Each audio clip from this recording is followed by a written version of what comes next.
Sekarang tapi sayang wanita sekarang, mereka lebih senang baca-baca kosmetik ya daripada resep membahagiakan suami. Dan kita juga Pak, kalau istri di rumah masak, hargai masakan suami istri. Nah, itu istri paling emosi kalau dia sudah masak serius lalu bapak tidak kasih pujian. Membahagiakan istri itu memuji masakannya. Bahkan dari semua jenis bohong, satu bohong yang boleh bahkan berpahala ketika bapak bohong. Apa? Bohongnya seorang suami untuk membahagiakan istrinya. Boleh. Contoh, tiba-tiba istri kita hijrah, bertobat, lalu dia baca ceramah, nonton ceramah Ustadz Das'ad. Salah satu kewajiban istri memasak masakan kesenangan suami. Kalau dia pergi lama masak, dia naik gojek lah pergi pasar. Ya 1 jam dia keliling itu pasar untuk mencari yang paling murah. Perempuan kan begitu Pak, hobinya nawar. Beda 5.000 dia keliling pasar itu. Sudah sampailah di rumahnya, panaslah dia masak, dia sambil baca buku resep. Dia belajar. Begitu datang suaminya senanglah dia, wah masakan spesial ini. Begitu dicoba suaminya, langsung dilistrik. Kenapa bang? Enak betul. Barusan saya dapat masakan seperti ini, nyaman. Bapak boleh bohong seperti itu. Bahkan bapak akan menghancurkan perasaannya istri ketika bapak terlalu jujur waktu itu. Goblok, beleng-beleng lu. Hancur perasaannya perempuan. Coba katakan bapak terlalu jujur waktu itu, bagaimana hancurnya perasaan istri. Maka ibu-ibu belajarlah memasak. Ya. Sekarang ibu-ibu malas masak Pak. Dia lebih senang go food. Tak tahu kalau di sini apa ada itu ya, makanan dibeli semua. Itu kalau kota-kota besar Pak, semua dibeli. Sambal terasi pun yang sudah diulek-ulek dibeli Pak, 10.000. Semua dia beli. Lalu ibu bertanya, Ustadz, dosa enggak? Saya bilang selama suamimu ridha, tidak keberatan, tidak berdosa. Tapi ingat, tidak ada pahala yang bisa kau kumpul untuk masuk surga. Tidakkah ke pasar berkeringat itu pahala? Tidakkah mengulek-ulek itu kalian capek pahala? Tidakkah anda ibu memasak itu pahala? Ketika proses itu tidak kita alami, proses membeli ke pasar, proses mengupas, proses memasak, proses menggoreng, tidak ada semua proses itu, maka tidak ada pahala yang kalian dapat. Dan ketika pahala anda tidak ada, maka apa harapanmu masuk ke dalam surga? Apakah orang masuk surga karena tidak punya dosa? Ibu-ibu, apakah orang masuk surga karena tidak punya dosa? Kalau orang masuk surga tidak punya dosa, maka tidak ada isinya surga kecuali Muhammad sallallahu alaihi wasallam. Hanya satu manusia yang tidak punya dosa, dialah baginda kita Muhammad sallallahu alaihi wasallam. Kalau kita ini muka-muka penuh dosa semua ini Pak. Lalu kenapa orang bisa masuk surga? Ketika ditimbang pahalamu dengan keburukanmu, timbang punya timbang, ternyata lebih banyak pahala kebaikanmu daripada dosamu, akhirnya kau masuk surga. Itu sebabnya. Maka ibu-ibu, memasak adalah pahala. Maka mulai besok masaklah. Apa hebatnya kalau ibu memasak? Apa hebatnya kalau ibu-ibu memasak di rumah? Satu, jelas halalnya. Ibu masak jelas halalnya. Masakan di luar belum tentu halal. Ayam potong, hati-hati. Banyak ayam potong yang mungkin bangkai. Banyak ayam potong yang mungkin tidak halal. Kenapa? Karena yang memotong bukan orang Islam. Banyak ayam potong barangkali haram. Kenapa? Karena dipotong bukan atas nama Allah. Pernahlah saya melihat orang ayam potong Pak. Dia potong ayam, tidak dia baca basmalah. Kan itu kalau orang potong ayam 1 ekor 1 basmalah. Bismillahirrahmanirrahim. Ambil lagi bismillahirrahmanirrahim. Ini penjual ayam potong, dia potong ayam 30 Pak. Dia cuma bilang bismillahirrahmanirrahim kali 30. Tidak boleh bos, 1 ekor 1 bismillah. Hai Bapak saudara-saudara sekalian, RENA. Sekarang A, apa itu A? Anggun, istri yang soleha, cerdas. Ibu-ibu belajar. Kalau ibu tidak belajar, siapa yang didik anak? Ibu bahkan repot ketika ibu tidak punya pendidikan agama. Bagaimana cara mentransfer ilmu agama ke anak kalau tidak ada yang kita transfer? Ada ibu ditanya sama anaknya, "Mak, kenapa tahun lahirnya Nabi disebut tahun gajah?" Apa dia bilang mamanya? "Karena bukan tahun kambing, Nak."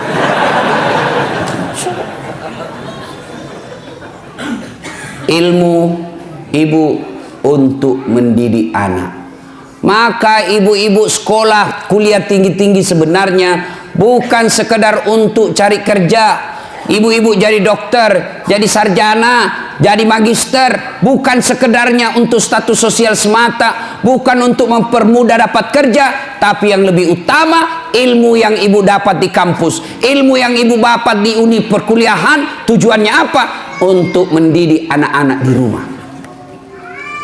Jangan lagi berkata, "Wah, rugi saya sekolah tinggi-tinggi tidak jadi pegawai." Tidak ada ruginya menuntut ilmu. Ilmu yang kita dapatkan di bangku kuliah, insya Allah kita akan tiriskan ke anak-anak kita. Harus belajar. Ibu juga kalau tidak belajar, dibodoh-bodohi sama suami. Suaminya alasan rapat, ternyata pergi merapat. Itu kalau ibu beleng-beleng. Yang kelima, istri yang soleha punya sifat H. Apa itu H? Hemat. Pandai mengatur, memanajemen, mengelola keuangan keluarganya. Karena berapa banyak laki-laki akhirnya berurusan dengan aparat hukum dan dihina dan dipermalukan masuk penjara gara-gara apa? Istrinya tidak mensyukuri penghasilan suami. Apa kek kau sikat di kantor Pak? Apa kek? Masa ini kita sudah 5 tahun menikah tidak pernah kau belikan saya emas? Malulah suaminya, akhirnya apa? Menyalahgunakan jabatan, ketangkap polisi. Gara-gara apa? Istrinya tidak mensyukuri apa yang Allah berikan kepadanya. Ibu, dengar ini. Semua laki-laki ingin membahagiakan istri. Semua kami laki-laki ingin memberikan apa yang diinginkan oleh istri. Belikan emas, belikan kamar yang baik, kasih sesuatu yang apa yang dia mau, kasih intan berlian. Tapi apa boleh buat? Rezeki dari Allah, bukan kita yang ngatur, tapi Allah. Sama jenis kerjaan kita, sama pekerjaan kita, sama kantor kita, tapi demi Allah rezeki kita masing-masing beda. Ada 3 kewajiban Allah, ada 3 hak Allah yang tidak boleh dicampuri oleh manusia. Itu rahasia Allah, itu menjadi hak prerogatif Allah, tidak boleh manusia campuri. 3, apa itu? Jodoh. Ini rahasia Allah. Biar kalian mau sekali, kalau bukan jodoh tidak jalan. Pacaran 11 tahun tidak jodoh, tidak masuk. Tapi kalau jodoh, baru kenal 2 bulan, jodoh ditangkap hansip kasih nikah. 2, ajal. Kalau sudah tiba saatnya, tidak bisa diundur dan tidak bisa dimajukan. Itulah ajal. Yang ketiga, rezeki. Rezeki ini Allah yang ngatur. Bapak ibu tidak usah cemas. Allah yang tentukan rezeki kita. Maka ibu, berapa penghasilan suamimu? Selalulah ucapkan alhamdulillah. Bang, jangan menghalalkan segala cara bang. Saya istrimu, berapapun yang kau dapat, berapapun yang kau bawa ke rumah, saya ikhlas dan akan menerimanya dengan senang hati. Karena memang itulah rezeki yang Allah sudah tentukan untuk rumah tangga kita. Tenang kita suami. Nah, itulah jadi istri yang soleha. Ibu mau tahu lagi rahasia suami supaya dia tidak marah? Selain hargai dia, jangan bicara kasar, urus anaknya dengan sebaik-baiknya. Karena itulah prestasi terbesarnya seorang suami, anak. Nah, bapak-bapak mau punya istri seperti yang saya jelaskan tadi? Mau? Mau? Bapak juga harus jelaskan tugasnya sebagai suami. Apa tugas sebagai suami? Satu, mendidik. Didik istri kita, didik anak-anak kita. Gimana kita mau mendidik istri kalau kita sendiri tidak bisa memberikan teladan? Dan mendidik istri tidak sekedar mengharapkan apa yang didapat di bangku kuliah, tapi mendidiknya harus kita memberikan contoh yang baik. Tidak mungkin istri kita bisa sholat subuh lebih awal kalau suaminya sendiri sudah jam 7 masih tidur. Tidak mungkin istri kita bisa berbicara yang santun kalau kita laki-laki setiap marah kasar ngomongnya. Engkau goblok memang kau. Apa dia tahu ini si gendut hitam, pulang kau di rumahmu. Apa? Sepertilah Rasulullah Muhammad SAW.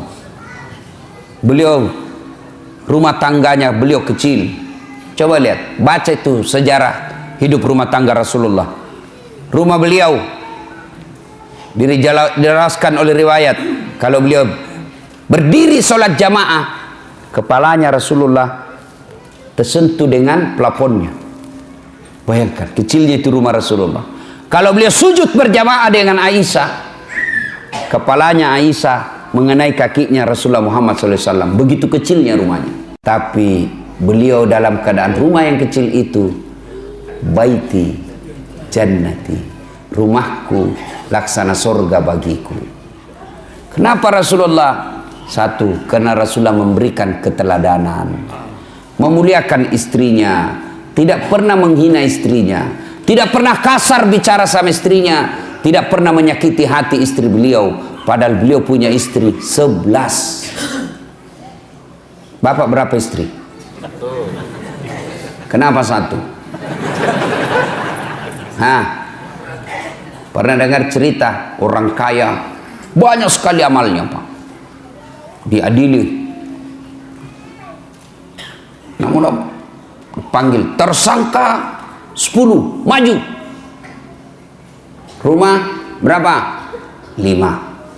Mobil alhamdulillah sesuai jumlah keluarga.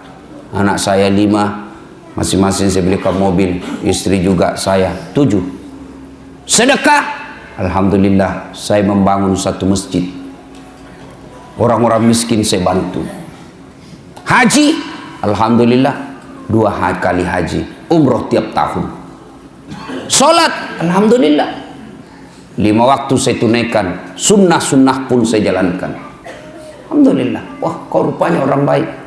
Haji, silahkan kau masuk surga. Sudah dia surga, tinggal beberapa langkah masuk dalam surga, dipanggil kembali sama malaikat. Haji, tunggu dulu. Apalagi malaikat, ini tunggu dulu, masih ada satu pertanyaan yang luput ini. Apa? Berapa istrimu? 1.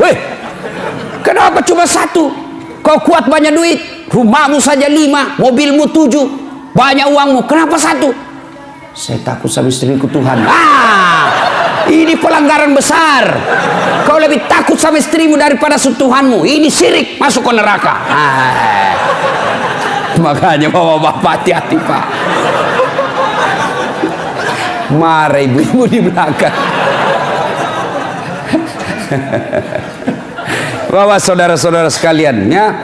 Nah, kewajiban suami mendidik istri. Lihatlah Rasulullah itu memberikan keteladanan, lebih banyak memberi contoh daripada jangan ini, lakukan ini, lakukan ini. Tidak, Nabi mendidik istrinya dengan memberi contoh. Kalau bapak berkehendak istri rajin sholat, maka bapak beri contoh, tidak pernah menelaikan sholatnya. Kalau bapak mau berharap istri sopan kepada bapak, maka bapak yang lebih utama dulu memberi contoh sopan kepada istri. Rasulullah berapa istrinya? 11. Dari 11 itu, Pak, tidak pernah satupun yang mengatakan, nyesal saya menikah sama kamu Muhammad, rugi saya nikah sama kamu, rugi. Tidak. Padahal bapak pun tahu 11. Bapak cuma 1 punya istri, menderita lahir batin. Nabi lelaki romantis. Nabi baca itu buku Barsanji. Dijelaskan dalam kitab itu, Nabi sendiri yang jahit pakaiannya, Nabi sendiri yang sediakan sarapannya, Nabi sendiri yang bersihkan tempat tidurnya. Coba bayangkan, Nabi kekasih Allah, manusia paling mulia, yang namanya selalu digandengkan dengan namanya Allah, tidak malu cuci pakaiannya sendiri, menjahit bajunya, membersihkan tempat tidurnya. Mana ada laki-laki seperti itu di sini? Itu Nabi, Pak. Kita mentah-mentah baru security, gengsi bersihkan tempat tidur. Tolong hargai saya security.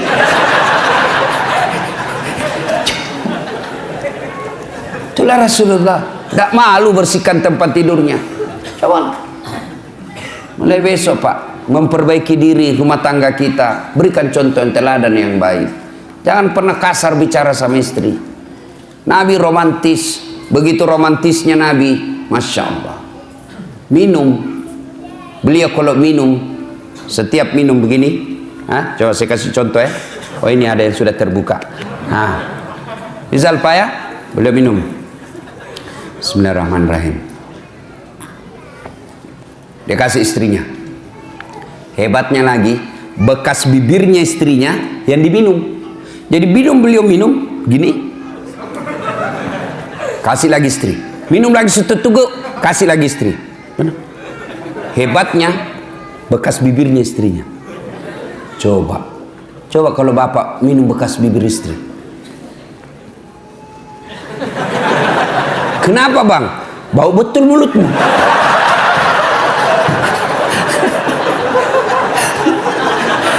Salatullah salamullah ala toha Rasulillah. Salatullah salamullah ala yasin habibillah. Alhamdulillah. Berikutnya, sudah punya suami, punya istri, hamil, melahirkan anak. Kewajiban bersama antara orang tua kepada anaknya. Apa kewajibannya? Satu, lahir anakmu, kasih nama yang baik. Nama yang baik nama artis? Bukan. Nama yang baik nama selebriti? Bukan. Nama yang baik, nama yang ada doa dan harapan kebaikan di dalamnya. Kasihlah nama-nama sahabat Nabi. Nah, saya kasih kau nama Khalid. Ini Khalid, salah satu sahabat Nabi yang menjadi panglima perangnya Umar bin Khattab, dibawa kepemimpinan komandonya Khalid bin Walid. Tidak pernah satu kali pun perang yang dia pimpin kalah. Inilah Khalid, saya mau kau nanti menjadi besar panglima orang Islam yang membela agamamu. Nih, saya mau kau seperti Khalid. Nah, lahir anaknya perempuan besar. Nah, saya kasih kau nama Sumayyah. Siapa Sumayyah, Pak? Nih Sumayyah, wanita, budak, pembantu zaman dulu, tapi akidahnya kuat, tidak pernah mau menghina Islam, tidak pernah mau menyerah membela Islam, sampai dibunuh oleh bajikannya hanya karena dia tidak mau mengatakan Muhammad pembohong. Dipaksa mengatakan Muhammad pembohong, dia ludahi Abu Jahal mukanya. Pak, Abu Jahal, mukamu lebih hina daripada kotoran onta. Marah Abu Jahal, dia tikam Sumayyah, meninggal. Manusia pertama mati syahid bukan laki-laki, Sumayyah. Saya mau seperti kau bela agamamu. Nah, Sumayyah. Jangan kasih nama artis. Apa artis? Iya kalau baik akhlaknya. Coba lihat artis-artis kita sebagian. Ramadan dia pakai kudung, Ramadan dia nangis-nangis, Pak. Selesai lebaran telanjang lagi pakaiannya. Mau anak-anak kita menjadi orang munafik seperti itu? Saya mau kasih kau nama siapa, nak? Lionel Messi. Supaya kau jago main bola. Apa jago main bola? Sampai sekarang saja PSSI selalu ribut. Kasih nama-nama baik-baik, Pak. Jangan lagi berkata apa arti sebuah nama. Bayangkan seandainya tidak ada nama semua di sini, Pak. Terutama kalau pilih caleg. Gimana memilih caleg kalau tidak ada namanya? Pilih saya, siapa? Anu. Pilih saya, siapa? Anu. Ini repot, Pak. Nama adalah simbol dalam ilmu komunikasi. Begitu Bapak dengar nama Dasat Latif, pasti apa yang ada di benak Bapak? Oh, Ustaz beleng-beleng. Ya kan? Itu simbol. Nama dalam Islam, nama adalah doa, nama adalah identitas. Coba